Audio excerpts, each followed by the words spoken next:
Hello, today we are talking about a new type of poem that is Don't Call Me Indo Anglian. This poem is written by Sayyid Amanuddin. First of all, we have to know something about Sayyid Amanuddin. He is an Indian poet who is based in USA. He writes a modernist American tradition on a variety of subjects. He is a prolific writer who was written poems, criticism, and books on philosophy. He contributes articles on the poet James Wells and the Native American poetry. His works include Adventures of Atma, uh, Germs and Germs, Lightning and Love, Age of Female Influence, Creativity and Reception towards a Theory, the Third Word, Criticism. Now we come to his style of Sayyid Amanuddin.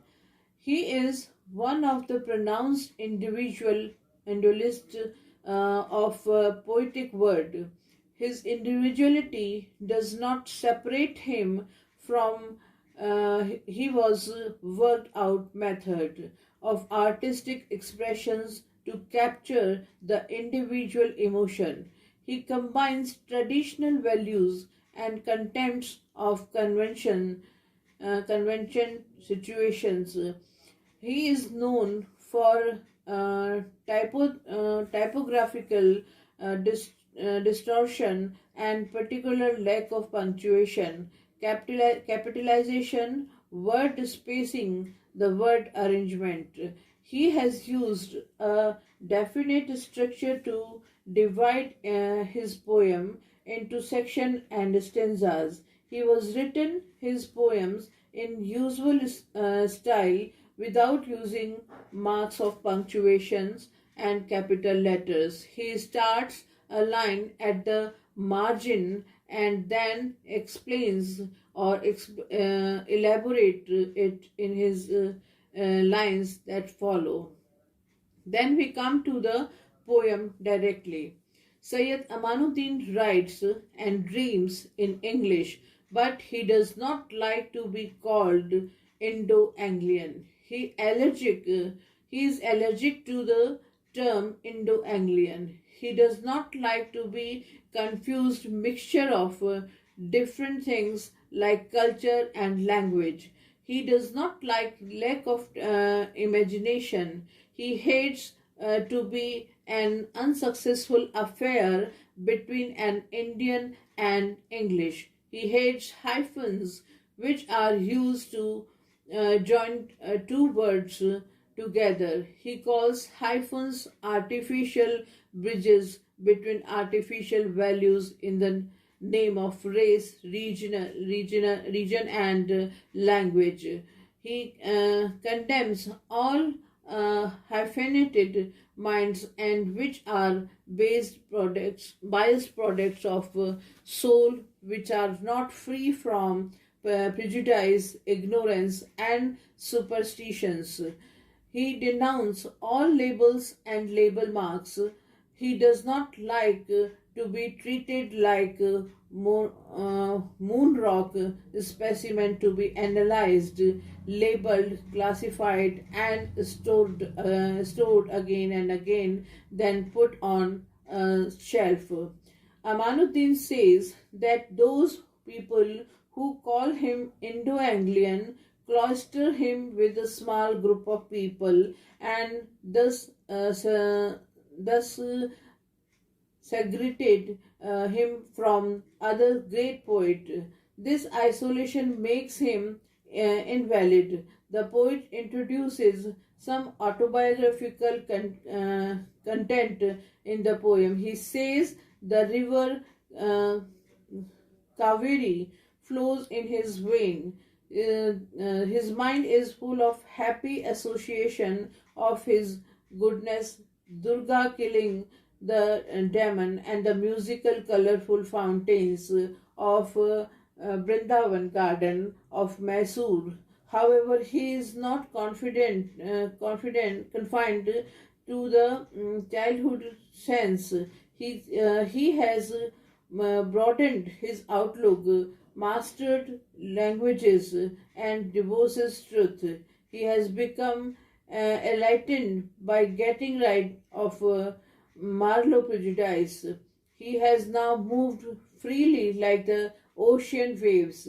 His thought is free since he was travelled in the universe of the on the wings of his thoughts. Amanuddin will like to be grouped with the great poets like Kalidas, Kabir, Dante, and Omar Khayyam.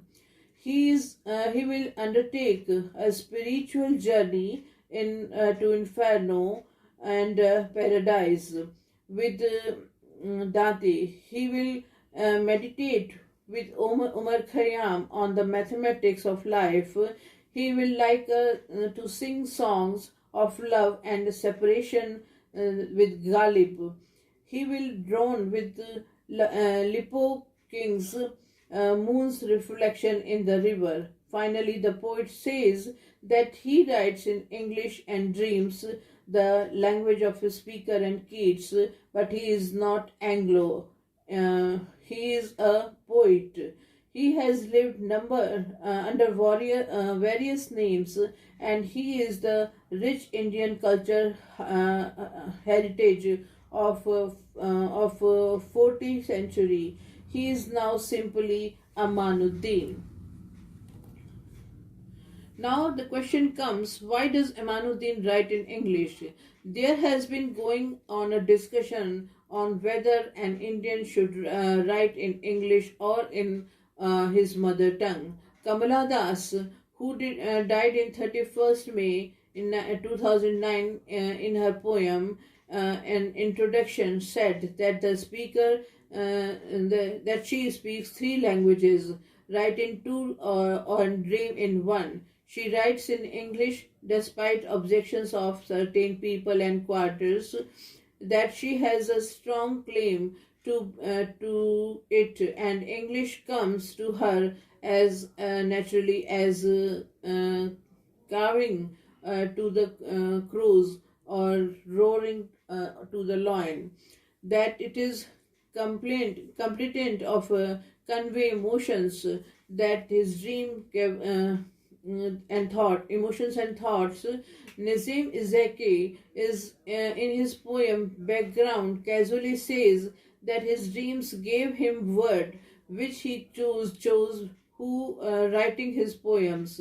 Mahesh Dattani also chose to write in English and not in his mother tongue. Similarly, Sayyid Amanuddin voluntarily chose to write in English, although he had the wealth of his own mother tongue available.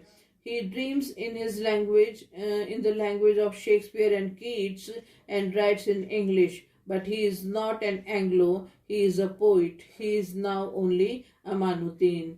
Thus, this poem is written in free verse. The poet starts in a line as the marriage and then elaborates in it the lines that follow. Amanuddin is individualist and of poetic word, but his individuality does not separate him from India's rich culture in his heritage.